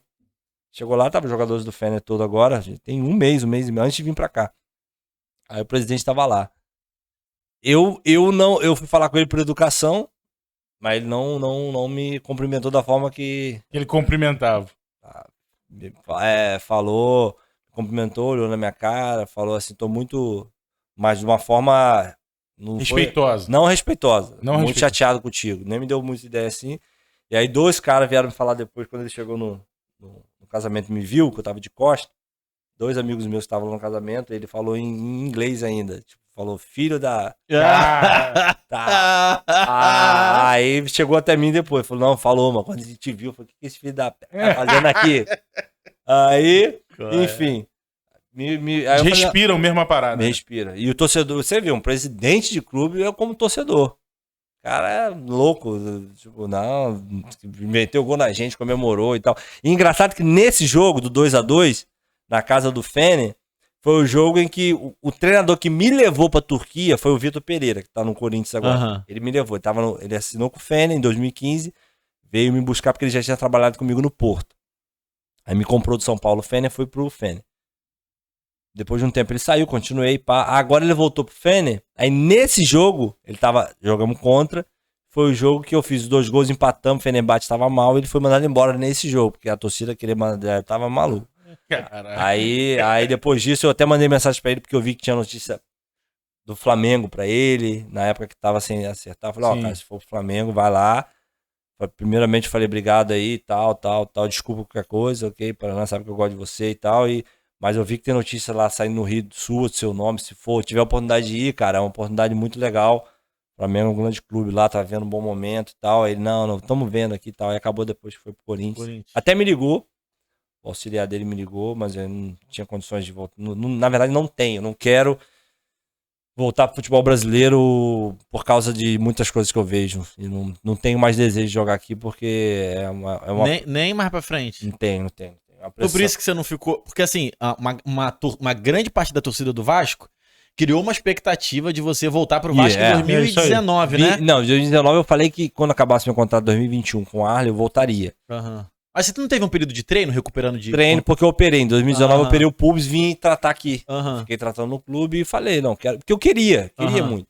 E até, no fundo, quero voltar, mas pelas coisas que eu vejo acontecendo no futebol brasileiro, é muita ingratidão, mano. É muita... eu acho que eu não tenho uma necessidade de ficar passando por momentos. Por exemplo, lá eu sou respeitado, agora eu vou ser capitão. Eu tenho um amigo que joga comigo, que agora não tá mais titular, mas jogou 10 anos lá no Besiktas, tem 39 anos, os caras vão renovar com ele novamente. Ele tem uma história muito linda no clube e os caras respeitam a história. Aqui não respeita. Aqui você pode fazer um jogo bom hoje, amanhã já vão te vaiar. Exatamente. Se você não for bem o suficiente nessa temporada como foi a passada. Eu via isso no Flamengo. Os caras foram campeão de tudo e os caras batendo em carro, quebrando. O que eu vou fazer no Brasil? Botar minha família em risco, eu em risco. E eu acho que é questão de necessidade. Eu não tenho uma necessidade de passar por isso. Juntei meu dinheiro, tô continuando. Não tenho necessidade de passar mais raiva.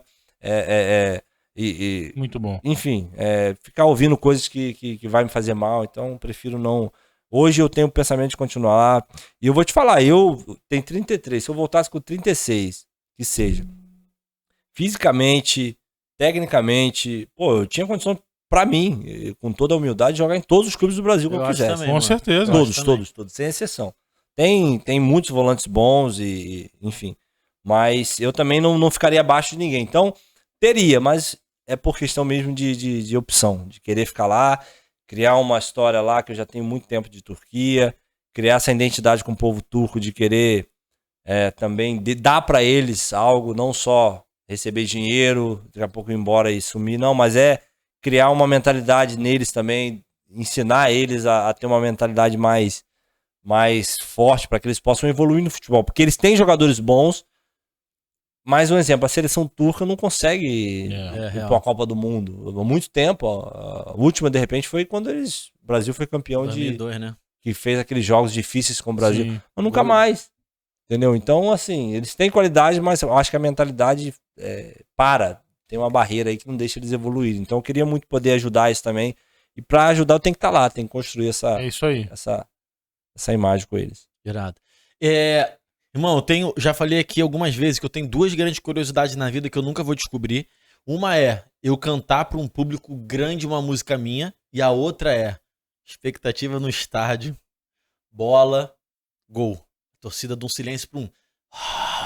Cara, Dá pra explicar isso, mano? Isso, assim, do futebol, eu amo futebol. Só que chega um tempo também que ele desgasta, cara. Imagino. Por exemplo, eu tô construindo casa aqui, minha família, eu nunca tive a oportunidade de viver com minha família aqui. Viagem, né? Não é só viagem, é só férias. Saquei. Eu não tive... E isso aí chega um momento que você começa a desgastar, vai vendo, eu já perdi muito primo, tio, eu não pude estar presente em enterro, eu participei da infância junto com ele, depois eu... Isso machuca um pouco, dói, são os ofícios, né, da profissão.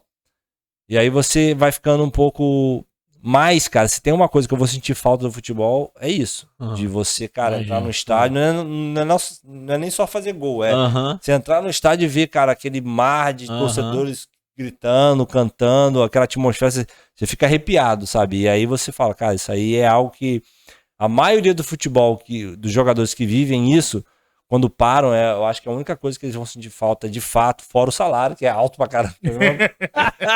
Mas... E a resenha, dizem que a resenha também é bom. Mas essa questão de você fazer um gol numa data importante, a galera gritar teu nome num jogo, então isso fica marcado pra história também. Você já tem planejamento do que fazer quando parar de jogar bola? Nenhum, cara. Eu acho que é meio surreal, né, mano? Tu joga bola desde criança, né? E de repente você tem que parar. Eu ainda não tenho nenhum, mas já exerço alguns, sabe? Um exemplo. Essa questão de pregar. Questão de... Eu ajudo alguns empresários amigos lá na Turquia a levar jogador. Saquei. Não pego dinheiro nenhum, porque ainda não chegou o tempo. Mas chegou um tempo que eu parar, eu preciso de algum tipo de renda. Eu posso fazer, porque eu já faço, eu já ajudo. Eu não fico aparecendo, mas eu entro em contato com os jogadores que eles querem. Aí passo contato para eles, se precisar eu convenço, falo as coisas boas que tem no clube, no país. E faço esse meio campo todo. Então são coisas que eu creio que eu tenho, por eu ter uma boa relação com todo mundo e falar bem, e eu consigo conversar com os caras e levar eles como intermediário, não ser um empresário, mas ser um intermediário, que ali você também tira um dinheiro. Quando dou entrevista, eu até parei de dar entrevista agora, que eu passei um tempo, eu não quero mais falar com ninguém não, de futebol, Brasil, esqueci um pouco, mas sempre que eu fazia entrevista com o Benja, com o Pilhado lá, com o Thiago, com a galera, quando você parar, vem trabalhar comigo, você fala bem, eu quero que você trabalhe com a gente, tal. O Benja direto, sempre que eu falava com ele na época do Fox, não, você tem que vir comigo, trabalhar comigo, você fala bem, Paraná conhece futebol, conhece isso, você é realista, você fala a verdade. E aí são coisas que, cara, estão aí, a gente não sabe o que vai ser, eu também ainda pretendo parar mais pra frente, então eu não planejo nada agora, mas são coisas que dá pra gente fazer, sabe? Sem sair muito daqui. Eu não quero mais sair do Rio, não, porque já vivi muito tempo longe do Rio. Cara, você convive num contexto de futebol europeu que tá muito acostumado com empresa-clube. Clube-empresa. Isso tá começando a chegar no Brasil, né? Tem o Bragantino, forte, que é a Red Bull, já 1 ano, 2 anos, talvez. Botafogo agora. E o Vasco tá no processo, né? Acha que isso pode dar certo aqui no Brasil, mano? Pode. Acho que pode dar certo e desde que os compradores, né, sejam pessoas que entendam de futebol. Não adianta nada você ter dinheiro, comprar um clube, mas não colocar pessoas que entendam de futebol para gerir o clube. Que aí o clube não vai funcionar. Mas se você tiver condições financeiras para gerir um clube e contratar não só jogadores, porque eu acho que jogador é a última parcela é a cereja do bolo. Mas pessoas em volta do clube para gerir bem o clube. Melhorar processos, né? Treinador, staff, fisiologia, enfim, criar e depois trazer jogadores que não precisam ser famosos. E para você trazer esse tipo de jogador, cara, você tem que ter um exemplo, um staff bom. Tem um analista muito bom. Tem um cara que trabalha no clube como analista que ele vai pesquisar, cara, Brasil, Argentina, Equador, Bolívia, vai pesquisar o scout de todos os jogadores aí para trazer jogadores que não precisam ser caros, cara. São bons jogadores. Isso aí. Sabe? Mas isso tudo com números, que as pessoas não acreditam muito, mas os números não mentem. Não tem como você mentir para número. Pode ser que um jogador que deu certo num lugar não se adapte. Aí tudo bem, existem exceções. Mas não tem como você brigar contra número. E esses analistas, cara, eles são importantes, sabe? O Liverpool é o que é por causa de analista. Os caras mesmo, quando vai na entrevista, fala. Cara, os caras só pegam jogador certo. Todo jogador que chega lá se adapta, dá certo. Em curto espaço de tempo. Porque eles analisam uma série de coisas para contratar o jogador. E aqui no Brasil, os caras contratavam muito por empresário, por conhecimento, porque o diretor tinha conchavo com o plano de tal e tal. Eita, aí, não dá certo. Não dá certo. O Brasil é meio esquisito, né, irmão? Você vê até. Mas eu acho que dá certo. Desde que tenha pessoas responsáveis pra gerir. O Botafogo tá numa cartilha certinha, mano. Eu tenho acompanhado o Botafogo, cara. Esse menino, o atacante deles aí. Ninguém conhecia, ninguém sabia quem era. O Erisson. Quem era o Erisson até então?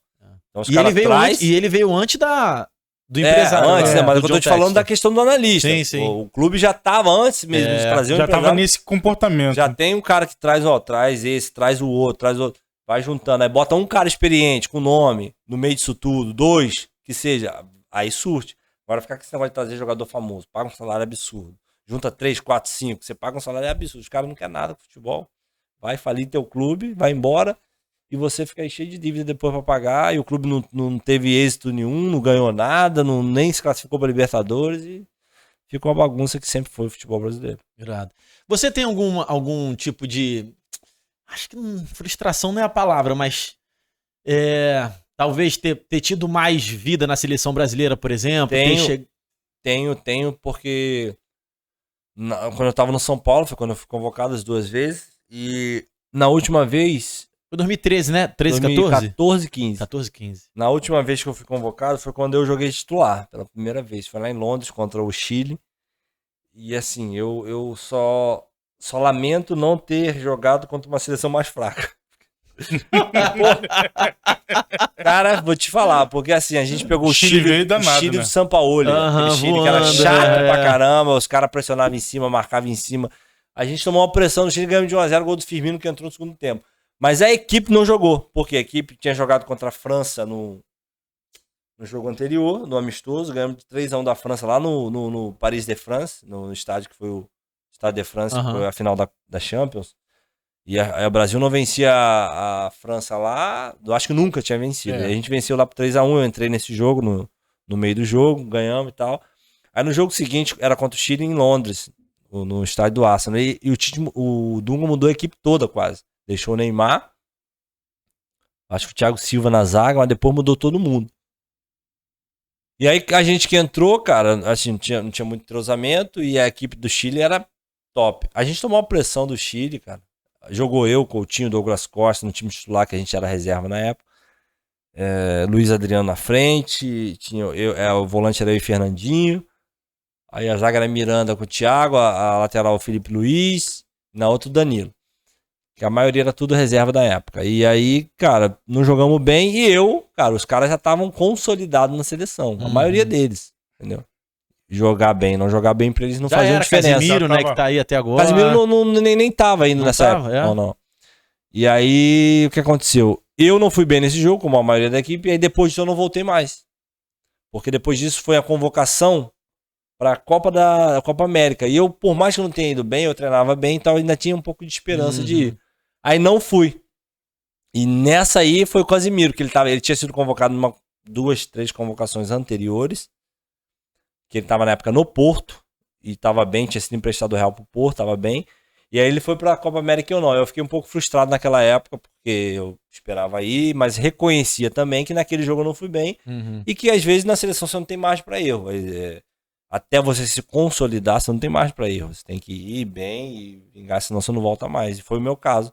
Mas, assim, como eu te falei, eu nunca fiquei triste na época, mas, cara, vivi na seleção coisas que eu sonhava quando era pequeno. Vivia com os caras, tá com os caras lá, vivia os caras na seleção. E na época que eu fui, eles reconvocaram o Kaká, que já não ia há muito tempo. O Kaká jogava comigo no São Paulo. E depois que eu fui, na segunda convocação, o Kaká foi também. Aí jogar na seleção com o Kaká também, com o Robinho. Já tinha o Neymar, enfim, os caras já estavam tudo lá, o Daniel, o Marcelo. Você vê aqueles caras, tu fala, caraca, meu, tá ali com os caras vivendo o dia a dia. Então foi uma experiência que eu levo pra minha vida toda. E a relação com o Dunga era tranquila, mano? Porque falando aqui o parte de imprensa... O jogador era. Doído, ele odeia, não é neiava, não. Odeia. Mas era só com a imprensa, com os jogadores era de boa. Os jogadores, ele, pô, de boa, super de boa. E é um cara que sou muito grato. Não me convocou lá pra Copa América, mas é muito, muito grato ali, porque ele me deu a oportunidade de viver um sonho de criança, de vestir a camisa de seleção e tal. Então, e com a gente, jogador, sempre foi muito tranquilo. Que irado. Com a imprensa, esquece. Eu odiava a imprensa com força. Assim. Tem um trauma grande da imprensa aí. Última pergunta de futebol que precisavam ser feitas. Cara melhor que tu jogou assim? Brabo. Ou top 3? Se for envolver seleção, sem sombra de dúvida, o Neymar. Assim, de qualidade técnica. Que eu joguei. No meu time, né? Mas se for falar só de clubes, cara. Clubes eu, tenho... Vamos botar aí um top 3. Felipe, né? O Coutinho. Que a gente jogou no Vasco junto. Colocaria também o Hulk. Na época eu peguei ele na época do Porto. Ele é enjoado, hein? Destruía. Mas o Hulk é o que é hoje, já com 36. Você imagina ele há 10 anos atrás. Peguei ele lá no Porto. Meu Deus, fazia chover. Fazia chover mesmo. E eu incluo ele aí nesse top 3. E, cara, vou te falar de qualidade técnica. Eu sou fã pra caramba. Eu tive a oportunidade de jogar com ele no São Paulo, é o Ganso. Cara, fenomenal. Fenomenal, que eu falava que esse cara é doente, mano. O cara tem um olho atrás, parece que ele vê coisa que só ele vê. Não conseguiu desenvolver isso na Europa, não teve oportunidade na seleção, mas é um cara que tecnicamente eu sou fãzaço do Ganso. Que irado. Caramba, o Coutinho, cara, confiança é um negócio que faz toda a diferença pro jogador, né? Total. Porque, por exemplo, eu não sei o que o Coutinho tava passando, mas, irmão, eu sempre fui fã dele. Eu amo aquela batidinha que ele puxa pra fora, assim, e bate com a parte interna do pé, com a batida nojenta, irmão. Bola faz uma curva, tá ligado? Que coisa linda, ele joga muito. E aí, do nada, o cara sumiu com o futebol. Assim, a confiança pro jogador faz toda a diferença, né? Não, o Felipe, ele passou por um processo muito complicado de confiança mesmo. Ele se machucou também, né? Teve contusão. Mas o problema maior dele foi questão de... E eu falo isso aqui porque eu falo pra ele, né? Ele teve os primeiros nãos da vida dele, né? Saquei. Então, porque ele sempre foi um cara muito ovacionado. Desde a base do Vasco, ele foi rei. Seleção de base, ele era acima do Neymar. Eles jogavam junto, né? Mas Coutinho sempre foi o Coutinho. Coutinho com 17 anos, com 15 anos já tinha sido vendido 15 para 16 pra Inter. Ele só podia ir com 18, mas já tinha sido vendido. Então, desde a base, ele foi um cara que foi o que foi. Então, quando ele tem a primeira, assim, na época do Barcelona, né? As primeiras vaias, os primeiros nãos, a pressão de você jogar com o Messi. Ele não soube lidar muito bem com isso, entendeu? Não estava preparado para lidar muito bem com isso. E aí isso interferiu muito na relação dele com futebol, porque cara sem confiança, o cara não é nada. E ele reconhecia isso. Então, ele teve esse processo todo, teve o processo todo de conhecer a Jesus nesse caminho, porque eu sou amigo dele desde o Vasco, mas eu nunca fui um cara de encher o saco dele. Ele ia nas minhas reuniões, mas eu nunca chamei ele para ir pra igreja, assim, eu nunca forcei.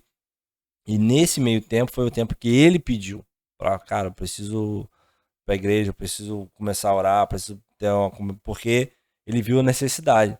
E aí foi quando ele teve esses encontros com Deus, e hoje ele é um cara totalmente diferente. Ele pode jogar mal, porque ele entende que ele pode jogar mal. É isso aí. Porque ele chegou no nível que ele fala, não posso jogar mal, não posso ir mal. Não, e aí quando você chega nesse nível, você tá morto.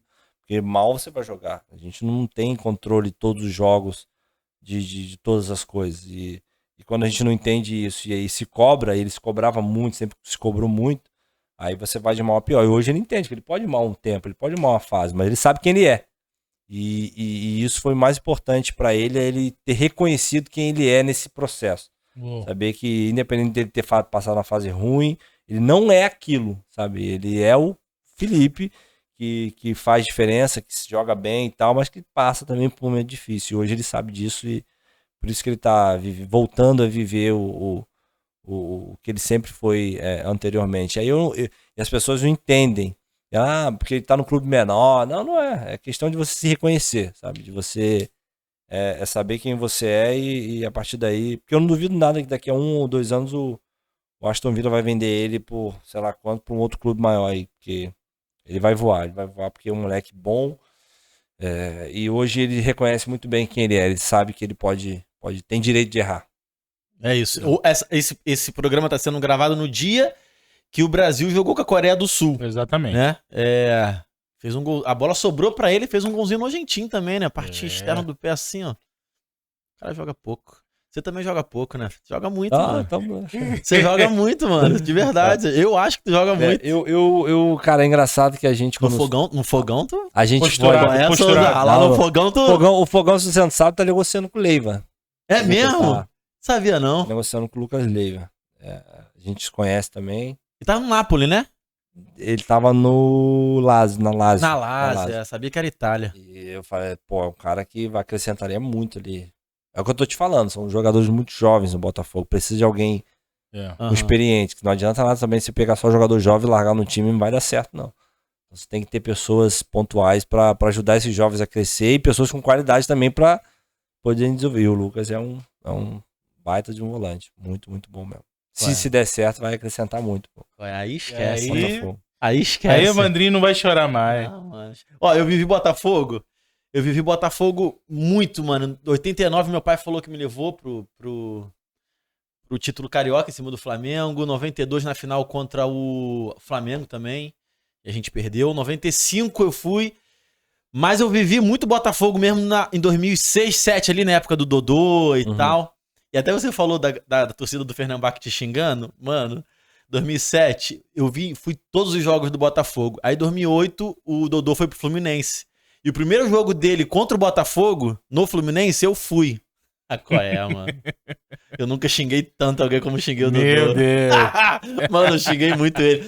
A torcida começou a cantar Dodô, filho da mãe, mercenário, traidor. Irmão, fiquei rouco de tanto gritar. Vai. Torcida é uma maravilha, né, mano? Você extravasa ali, né? Ai, bonzão. Mas, cara, eu queria agradecer a tua vinda aí. Obrigado. De verdade, muito obrigado, por ter vindo. Que Deus abençoe muito tua vida, irmão. Amém. Que Deus abençoe muito tua carreira, tua família. Amém. Tô felizão de você ter vindo. Obrigado mesmo. Amém. Obrigado vocês aí também pelo convite. Creio que foi legal. Foi legal a gente bater esse papo aí. Muito bom. Dia 9 agora, próxima quinta, eu vou estar pregando lá na igreja. É mesmo? Que irado. Falou pra trazer uma palavra lá. Eu marquei o dia 9 até por causa disso, né? O Coutinho tá na seleção. Ele queria muito poder ir ver. E aí vai com a família. O grupo que a gente tem de jogadores, que a gente faz reuniões, também vão lá estar prestigiando. Vai ser uma benção. Eu vou estar lá com certeza. Não sei quando que vai passar, mas... Esse vai pro amanhã. Amanhã, então, já vai amanhã. Se você que tiver de bobeira aí, vai lá no dia 9, na quinta-feira, no Bola de Neve da Barra, vai ser benção. É isso. Vamos deixar aqui, ó, na descrição do vídeo. O Instagram do Souza também vai estar na descrição do vídeo.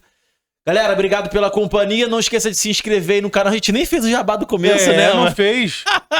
Você que chegou até aqui, se inscreve aí no Miló Podcast. Isso aí. Ative as Curte. notificações, dá o like, né? Compartilha aí no seu Instagram, no seu WhatsApp. Faz isso aí pela gente. Vamos que vamos. Vamos junto. despedir aqui na câmera 2? Valeu, galera. Valeu, Deus galera. abençoe. Obrigado. Tchau, tchau.